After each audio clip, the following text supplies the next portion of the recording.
Kita langsung singkat ke Mas Adi Armando tadi menyatakan ini supaya tidak dipelintir Mas, supaya nggak dipotong-potong sama netizen. Kadang ada perasaan tidak nyaman ketika suara toa tersebut mengarah keluar ke permukiman. Maksudnya seperti apa Mas Adi? Ya kan kalau suara terlalu keras kan sementara kita sedang melakukan kegiatan lain, keluarga sedang melakukan kegiatan lain atau pada malam hari ketika orang sedang tidur macam-macam, wajar dan orang terganggu. Nggak, saya mau kasih contoh bahwa ini bukan hanya terjadi di Indonesia. Saya kasih contoh misalnya sekarang di Arab Saudi. Pemerintah Arab Saudi sudah menegaskan bahwa saya nggak tahu mulai kapan ya, apakah mulai 2019, 2020 tidak boleh berapa? 2021 tidak ada lagi azan memakai speaker keluar dari masjid gitu ya Mas? Kalau nggak salah. Boleh nggak dibantu oleh Mas Naji? Ya, saya mau bilang bahwa itu kenapa? Ya alasannya sama dengan apa yang terjadi di Indonesia. Mereka menggunakan istilah melakukan modernisasi. Jadi sekarang tuh masjid di sana pada Idul Fitri, pada Ramadan ini, tahun ini, tidak boleh lagi buka puasa bersama di dalam masjid. Ya, tidak boleh membawa anak-anak ke dalam masjid. Dan ada beberapa larangan-larangan lain yang sejalan dengan apa yang dilakukan oleh Kementerian Agama kita di Indonesia saat ini. Artinya menertibkan masjid.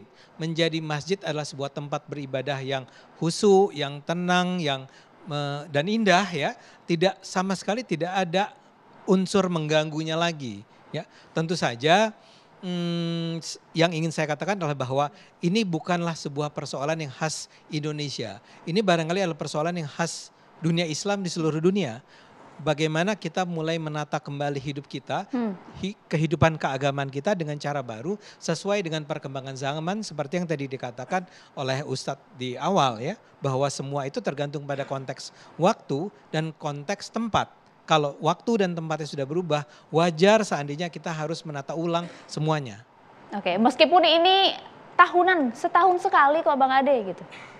Enggak, itu terus terang kalau setahunnya tapi sebulan, sepanjang bulan itu, misalnya yang tadi saya katakan sahur itu betul-betul mengganggu. Saya sendiri kalau saya di dekat masjid yang di dalamnya ada orang-orang yang berteriak-teriak sahur gitu ya. Dari jam 2 pagi saya minta maaf, saya akan merasa terganggu dan saya akan protes kepada si masjid tersebut. Untungnya syukur alhamdulillah saya tidak berada dalam kondisi semacam itu. Tapi saya kurang lebih paham apa yang dialami itu ya. Dan kenapa juga lah kita harus beribadah seperti bersaut-sautan dengan satu masjid dengan masjid yang lain sama-sama berusaha menampilkan suara sekeras-kerasnya, apakah itu tadi ceramah, apakah itu tadarus, apakah itu mengaji, apakah itu azan. Kenapa sih nggak ke dalam saja itu dilakukan? Kita udah nggak perlu lagi kok hal-hal semacam itu di masa ini. Saya sendiri masih sholat, saya sholat 5 waktu, saya berusaha serajin-rajinnya beribadah seperti yang diwajibkan. Tapi kan nggak harus senantiasa dengan mempertimbangkan bahwa selain saya orang Islam yang rajin sholat 5 waktu, ada orang Islam yang nggak rajin sholat 5 waktu. Ada orang Islam yang barangkali juga nggak puasa dan ada orang non Muslim. Kita hidup dalam sebuah masyarakat yang pluralis. Baik, Mas Adi. Jadi sahurnya harus diubah tuh, jangan sahur kan dulu itu tren zaman dulu ya. Kalau sekarang harus sahur, harus lembut ya Mas Adi. Tapi konteksnya kalau tarawih, terus pengajian jelang maghrib dan juga berbuka puasa seperti kalau apa? menurut Itu saya, kan tadi responnya Bang Ade. Ada sebuah rekaman aja yang dipasang bersama-sama, yang paling keren lah siapa lah nasyid terbaik atau artis terbaik yang suaranya indah, yang bagus gitu ya. Itu dipakai oleh semua atau banyak orang bersama-sama. Jangan anak kecil yang masih suaranya masih gitu. Sahur. Gitu. Sahur. Bang Novel, Bang Muin, Bang komentar Bang. Harus diganti Andromeda Mercury kayaknya. Waduh, tambah fals tadi. Silakan Bang Novel. Baik, Assalamualaikum warahmatullahi wabarakatuh. Waalaikumsalam warahmatullahi wabarakatuh. Yang terhormat para narasumber dan host malam ini, mudah-mudahan di bulan Ramadan ini kita mendapatkan keberkahan di bulan Ramadan. Amin. Ini saya mau mengatakan tayangan apa yang tadi ditayangkan dengan judul saat ini nggak sinkron. Karena kenapa? Karena itu tayangan-tayangan berkenaan dengan masalah speaker yang dibandingkan dengan anjing. Dan itu saya sudah melaporkan dengan dugaan penistaan agama. Dengan tayangan itu hari ini saya terpancing emosi saya. Jangan Bang, bulan puasa Bang. Betul Bang, terpancing. Bang Novel, Bang, tahan Karena dulu, nggak bisa. Jadi Tayangan yang mana sih yang dimaksud? tayangan yang tadi di TV One yang pertama.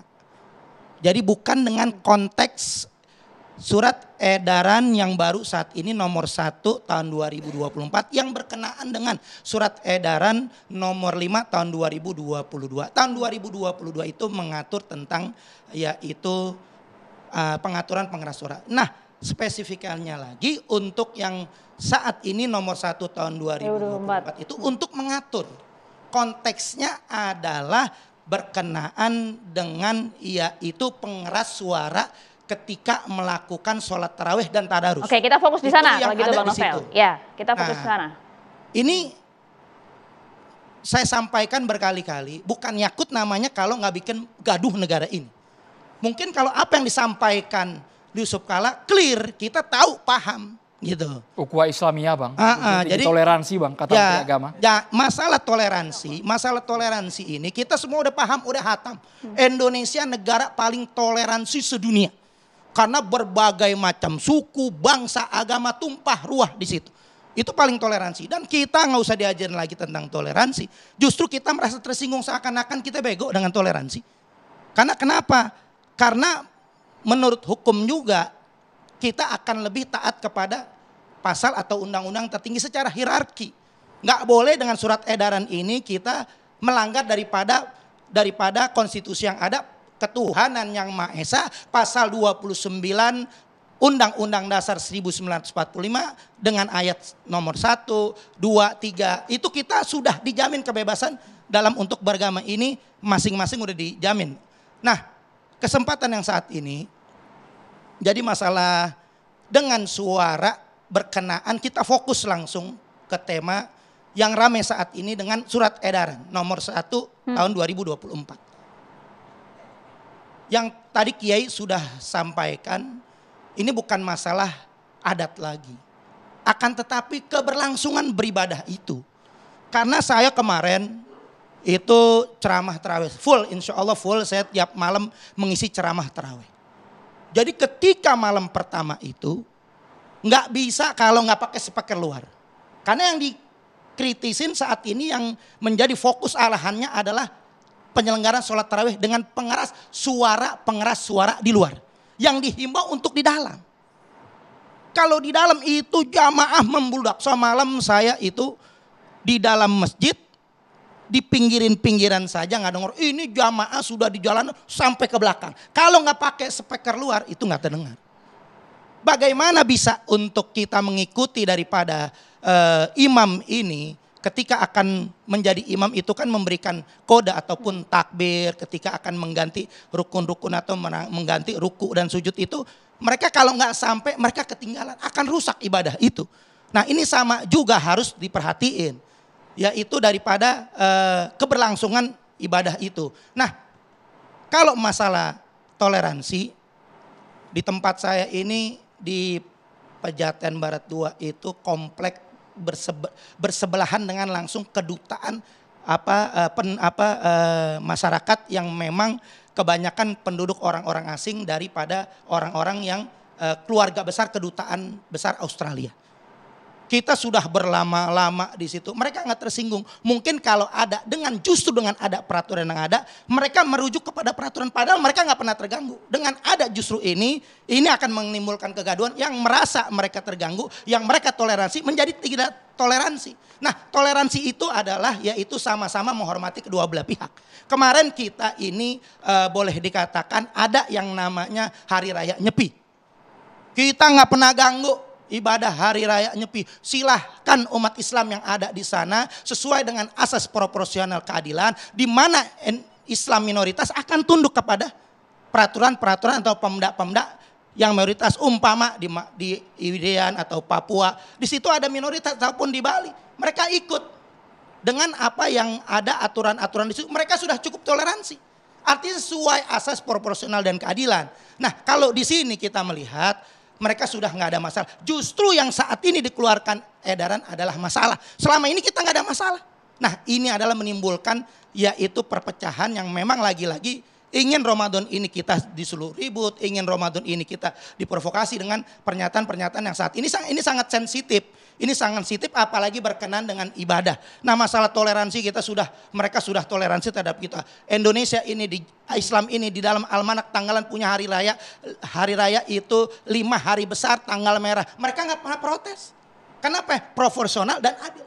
Tapi Bang Mereka Novel, umat Kristiani punya 3 hari besar. sejujurnya kami tidak ada sama sekali maksud untuk memprovokasi, untuk membuat ini makin riuh Iya. di akar rumput. Tapi tadi cerita Bang Novel menarik, ini pengecualian ya Bapak-Bapak ya, ketika jemaah itu sudah membludak keluar masjid, ternyata penggunaan speaker wire itu harus dilakukan Iya. agar semua jemaah di luar tahu kapan harus takbir, kapan harus sujud, bagaimana isi ceramah, sesaat lagi ditanggapi. Kita harus jedahnya. Catatan Demokrasi pemirsa.